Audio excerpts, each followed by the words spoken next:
Hello, it's Rita at Gold Medical Jobs. Get a little closer. And I apologize. I thought Wednesday was going to be 1:30, but I goofed. And Wednesday is center. There we go. Wednesday should have been 10:30, so it's now 11:30. And I wanted to say a quick hello. Hang on a moment.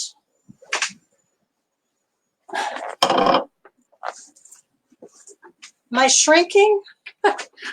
My seat isn't quite right. Anyway, I hope everybody's well. And I'm going to go through some statistical stuff or logistical stuff to just help everybody plan. If you want to, what a rushing around today. This is what happens when I don't blow dry my hair. Okay, so today is Wednesday, the 21st of August, I believe. Yeah. And boy, this month is flying. And I will be unable to get to, I can't plan to get to my computer because I am visiting my godchild out of state. And I will be with her from Friday through Monday. So I will not be back Friday or Monday. I'll be back next Wednesday. However, somebody will be speaking to you, and that will be Paul. And Paul is the, what do we call him? He's the CFO. He's the, I wanted to say, he's the inspiration behind Gold Medical Jobs. So he's the inspiration, he's the tech, he's the big cheese, the big kahuna, and so he has more enthusiasm than one person should have, actually. So so he'll be here to talk to everyone on Friday, the 23rd, and then on Monday, and then I'll be back Wednesday and Friday next week. I'm pretty sure the times we're going to stick to the 10:30. I apologize when I'm late. On Monday, we were very late for 1:30 because we lost the internet. I'm not sure why, and fortunately, they were able to help us get back on. So just to keep it brief, I made a few mental notes about nursing, because nursing is my thing. I'm an RN. I've been an RN for many, many years, and I love it still. And I feel very fortunate to have had the experiences I had. So, and then I really think I draw back more on my clinical than my administrative, because administrative is, it includes a lot of things, and it could be tedious. Not my favorite part, but important. So, reviewing contracts, updating standards and policies, and lots and lots of counseling and coaching of other nurses. So I just still feel like I'm shrinking. Sorry. I used to be like dead center, and I don't know what happened. And anyway, so I don't think that's weekend, and I will dedicate some time to the various focuses of an administrative person. And I've been in that capacity in a couple of different areas where I was an owner and operator of a staffing concern, and then where I was a lead manager for a staffing concern after I sold my company, and then where I was a clinical manager for a huge travel company. And I had many, many nurses, and mostly Southern California hospitals. So relationship building was fantastic with the leaders at the hospitals, and relationship building with the nurses. Sometimes it was just finding out what their concerns were and what their backgrounds were, and putting those pieces together and seeing if it was a good fit. Oftentimes it was, and it just, travel is a choice, and some nurses find it and never go back. They love it. They get to see different places in Hawaii and the great Northwest and the South, the East Coast, so it offers that travel piece for some nurses. And I remember one labor and delivery nurse she was not much younger than her husband, but he was able to retire and travel with her. And so he would do the research, find all the resources in the community wherever they went. And they were originally East Coast people, and the children were grown. And this labor and delivery nurse, such a wonderful thing to be. And those nurses, labor and delivery nurses, usually find that venue of nursing, that discipline, and never turn back. That's what they were meant to do, and they stick with it, and they're wonderful. But there's not enough of them. There's not enough nurses, period. But so this nurse could write her own story. I think I'll just go to Montana, or I think I'll just check out Hawaii or Alaska or Southern California. And she was a pistol. She still loved what she was doing. She could work 2 days a week or 3 days a week and have her husband set up home and find out where to eat and where to meet people and whatever they did. Line dancing, I don't know what they did. I met them very briefly at a dinner, and they were adorable. So, so I always digress. What I wanted to talk about is briefly a peek into a proud moment, maybe in my career, maybe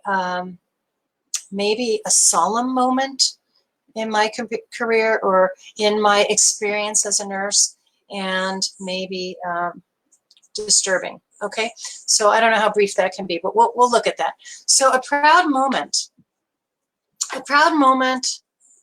singularly proud moment. I mean, I can think of a generally, okay, I'll just pick one. So when I ran my staffing company, I had already had quite a few years of clinical nursing under my belt, and I had to be out of town.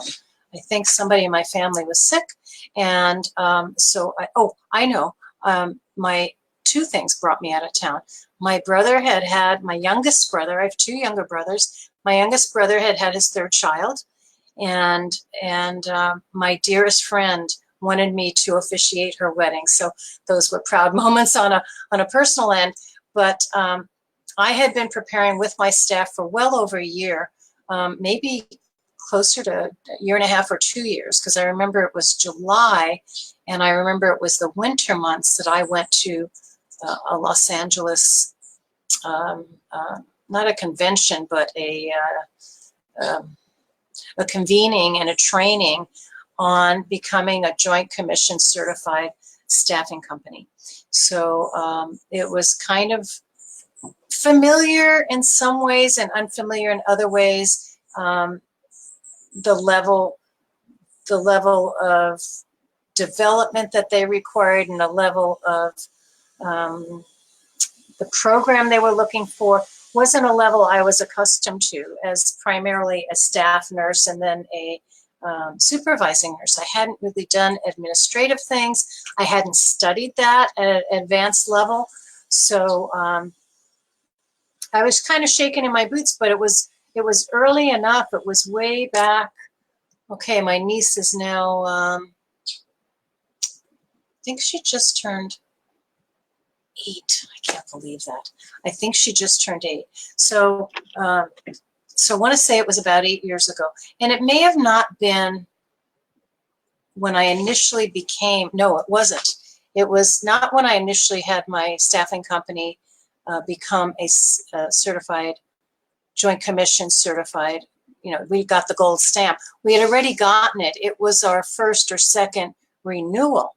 And I hated to leave my staff because we employed a lot of nurses, but I didn't have another nurse on staff to consult with. So it really was my office manager and I that did a lot of the legwork and a lot of the paperwork, and then the training of our other staff. And at that point, we had 2 or 3 offices.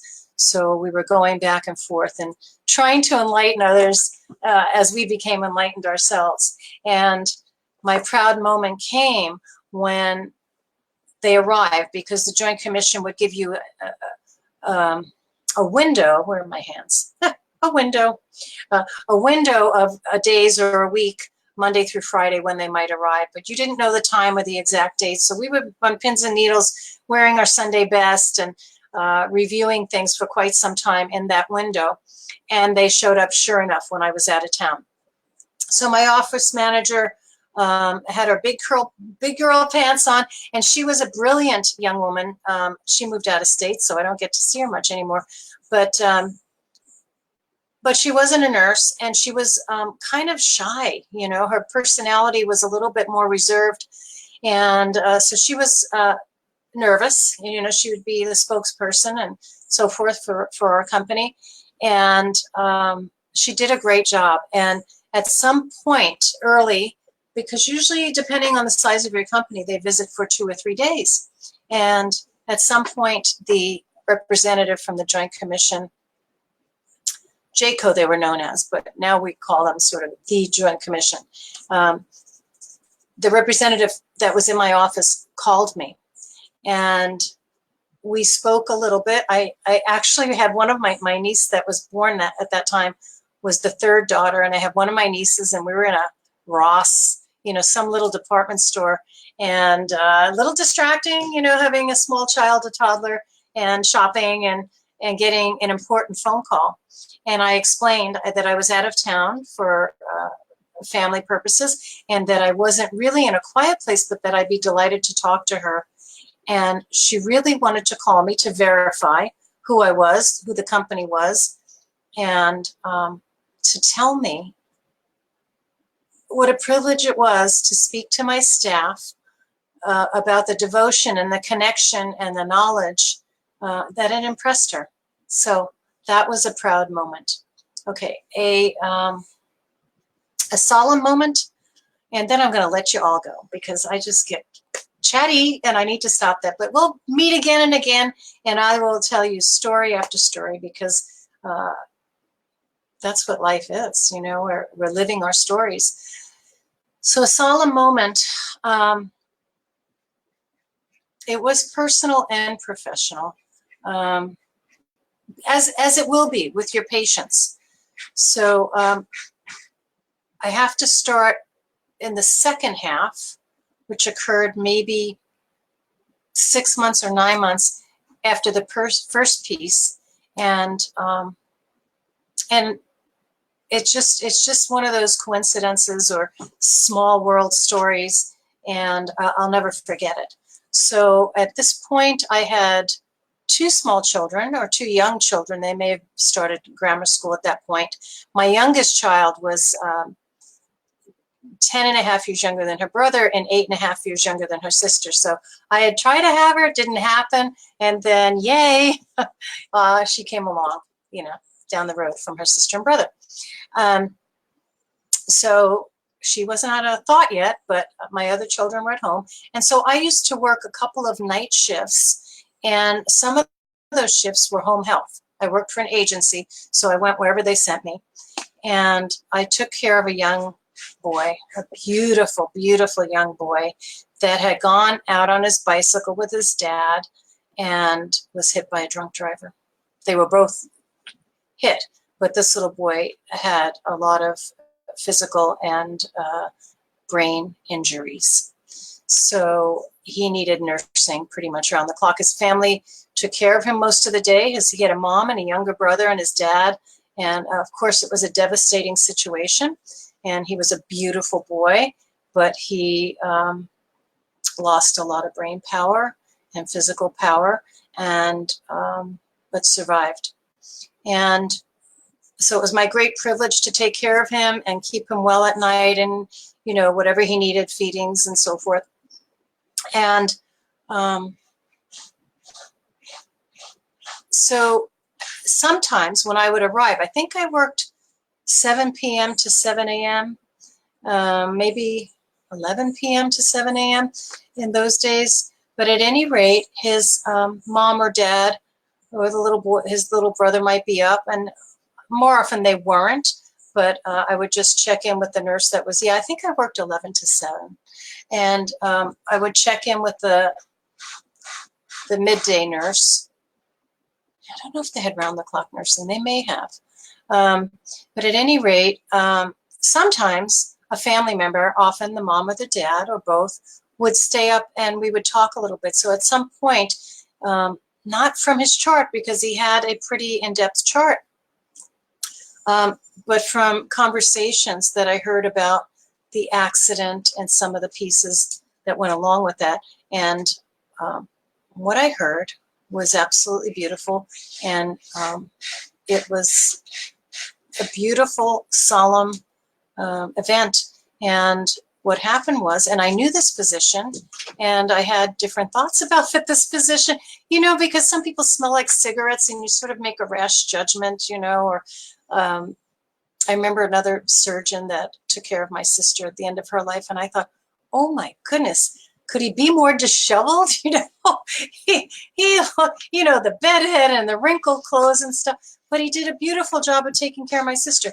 And so with this physician, I may have had some preconceived ideas about him, and what they told me, and this family were very devout Christians, practicing Christians, and of course very devastated at what happened to their number one child. And they said they were so delighted to hear when the surgery, the initial surgery to save his life occurred, that this particular doctor came in. And we do time out now, but I don't know if we did time out back in the early 80s. This was mid 80s. But he stopped everyone. He was the primary surgeon. There may have been a neurosurgeon. There may have been a secondary, you know, whatever, you know, we call them first, second, whatever. And then a whole team of OR nurses and surgical techs and so forth. And he stopped everyone. And he said, we're going to pray. And they did. And they prayed, and they went on and they saved his life and, you know, kept him from being disfigured. And he was a very young boy. I'm trying to think if he was 6 or 7, around that age. So that for me was a solemn moment, and it taught me to, well, I'm a very hopeful person, and I think RNs and nurses in general are hopeful. We have our, you know, level of realistic, you know, we're realistic, and we're, you know, we're ready to go and do our job, even if it's not pretty or ugly, or what, if it's pretty, it's not usually pretty.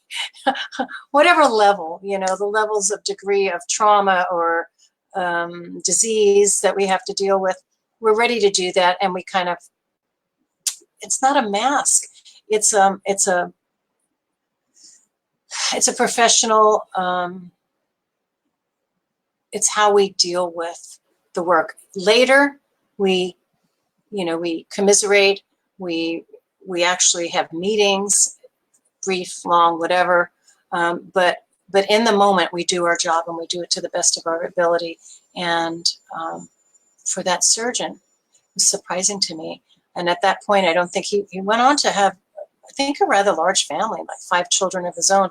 But at that point, all I remembered was it smelled like cigarettes, you know, which, you know, I smoked, and it's a silly habit. But I was so touched and so in awe of that solemn moment. And to find out down the road, taking care of this child many, many months after the accident, you know, everything was healed, and he was still not well. It was a solemn moment. That's my solemn story. And have a beautiful, beautiful week. Enjoy summer. I know some are getting back to school here in the warmer states and towns, and in Northern California. My nephew, they live up in Chico. My grandnephew, he already started 2nd grade. I can't believe that. But getting ready to go back to school, or back in school, or wherever you are, if you have some last licks for summer, enjoy your last little vacations. That's part of what I'm doing. I'm going to see my goddaughter, and so we'll have 3.5 days together. And look forward to talking and hearing from Paul King on Gold Medical. And thank you for being here, and I wish you all great health. Bye.